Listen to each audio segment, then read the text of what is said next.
What's up everyone, it's the action figure freak once again with the last of 4 SHF Bleach unboxings, and today we get the biggest of all these boxes, Kenpachi Zaraki, one of my favorite ones ever. I mean, he's just a menace. Just look at this monster, man. He's really cool. So yeah, for now I would say let's stop the talking for a second and get this thing opened. And here we get him right out of the box, and I gotta say, holy shit, this thing looks crazy good. Giving a quick 360 as always before we start with the review itself. And I can see some similarities to a few other of the Bleach SHFs. But otherwise, there's also a few really good things going on this that all the other figures don't have. But yeah, for now, let's start with the articulation, as always. So for the articulation, let's start on the head. And we get actually 3 articulated parts of hair. So in the middle, something like a ponytail. And on right and left side, a few hair strains. We have seen that on the Byakuya. And kinda partly on the Renji figure so far. So I think that's a really nice detail on these. We get the double-sided neck joint here. It kinda doesn't move that good, but mostly it should be good enough. And with that articulated hair, I think the head should move probably good. We get these kind of butterfly disc joints so that the shoulder can have a little bit of movement. You can hide a lot of articulation inside of there pretty good.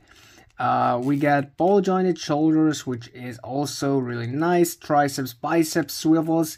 Yeah, sadly, one jointed, not swiveled. Elbow joints, that's a little sad.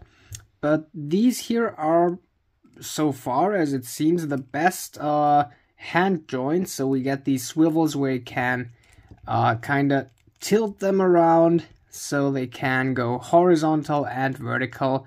That's pretty good, real like that. Here we get the upper chest swivel. It's pretty hard to move that one because of the big ass coat. As I've said, it's the biggest figure, the biggest box out of all these. So yeah, the coat is definitely an issue for this. We get the lower hip swivel, which also moves pretty good. We get the kind of ball jointed leg joints, swivels up here. Also, sadly, one jointed knees. We can't swivel the shin inside of here, but we get the vertical foot joints as well as a toe joint. And as well as on the Byakuya, these cape parts are actually hinged. We can kind of swivel these around.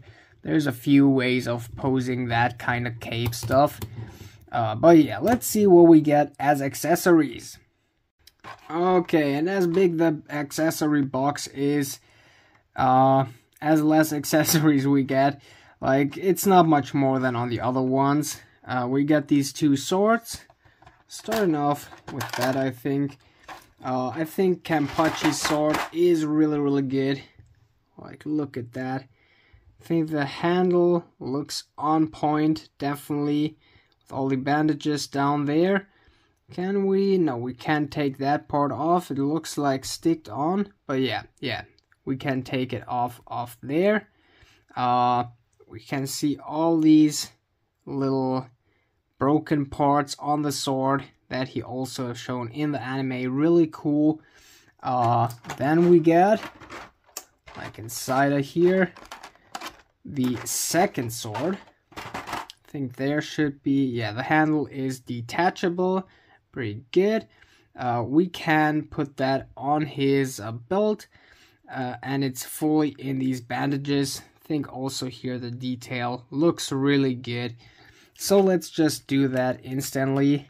Let's take it on here. There's a little peg under his coat, so we can just take it onto there, and it stays in there. Real good.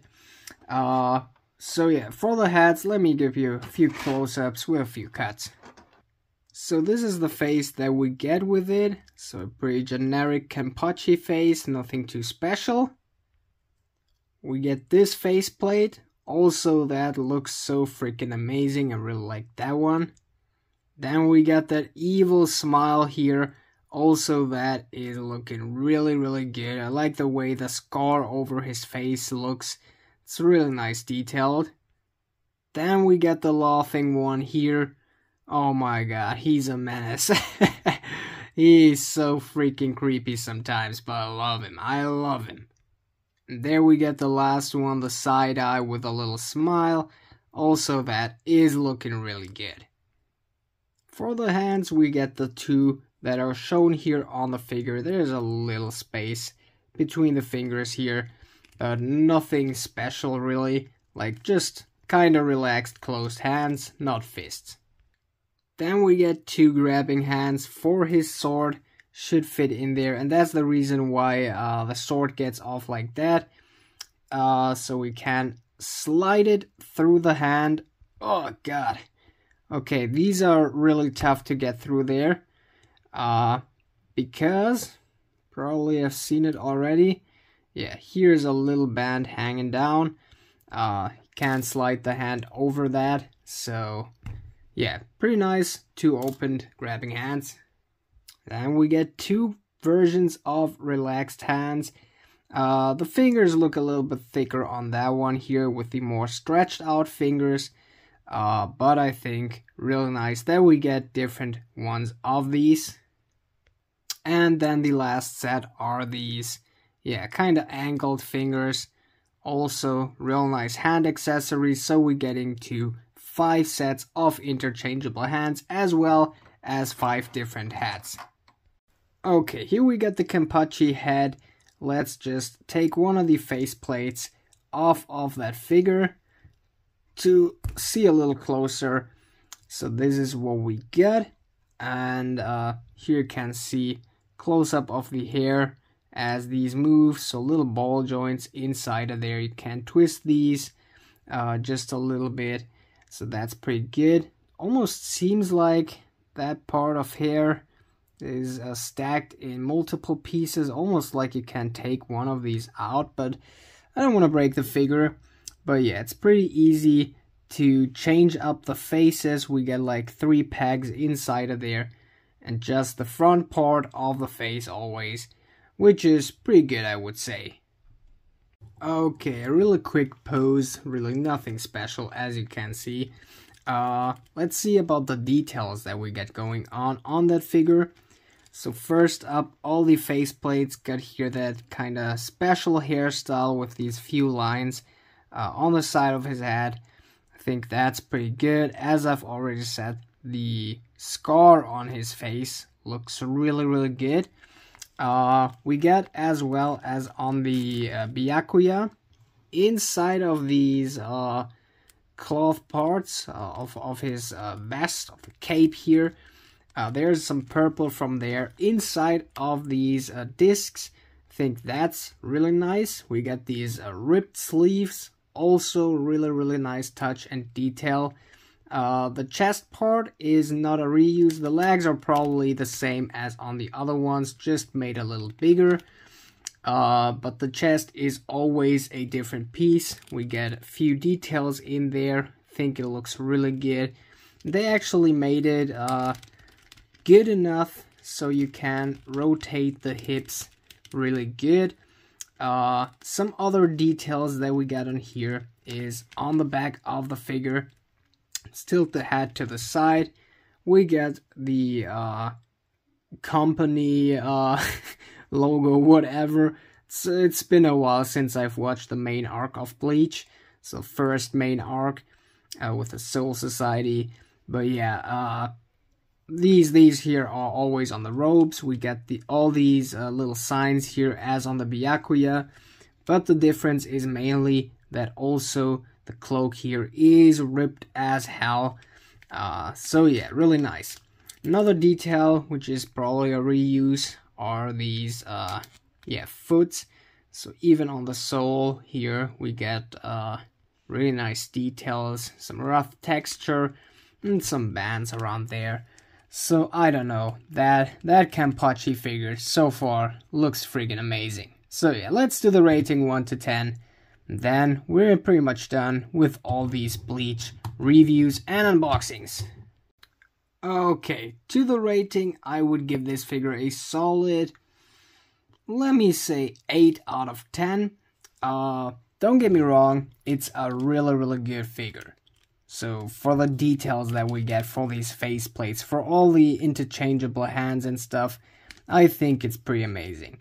But Bandai pretty recently started with cloth parts, so I think, I don't know if that would have carried the rest of the figure here, but the articulation throughout the core is really limited because of these big ass parts. I think maybe they could have done it better with some cloth parts, but yeah, it's not too bad. It's just mainly that it's kinda hard to pose these. Also, like here with the sword handle, so here it fits right into the sleeve. Not that good, but at least it fits into the sleeve. So if we pull it a little higher, kinda more. But I think they should stretch out even more. But yeah, there's pretty much everything inside of there that we would need. I think some effect pieces, that would have been pretty awesome. And that's one of the more expensive Bleach SHFs. So, I don't know. Like, just a few effect pieces, some striking parts, or something that you can slide over the sword. Where we have some kind of waves for a strike, something like that. And here a few particles going away that you can reuse on other sorted characters. But yeah, Bandai is doing accessory packs single, so I understand why they didn't include it in here or in any of the other figures. But yeah, simply 8 out of 10. Pretty nice figure. I can recommend it if you are a Bleach fan. And yeah, since that's pretty much all for today, I hope you could all like and subscribe for more like this. Have an absolutely awesome day. And now it's finally time to say, action out.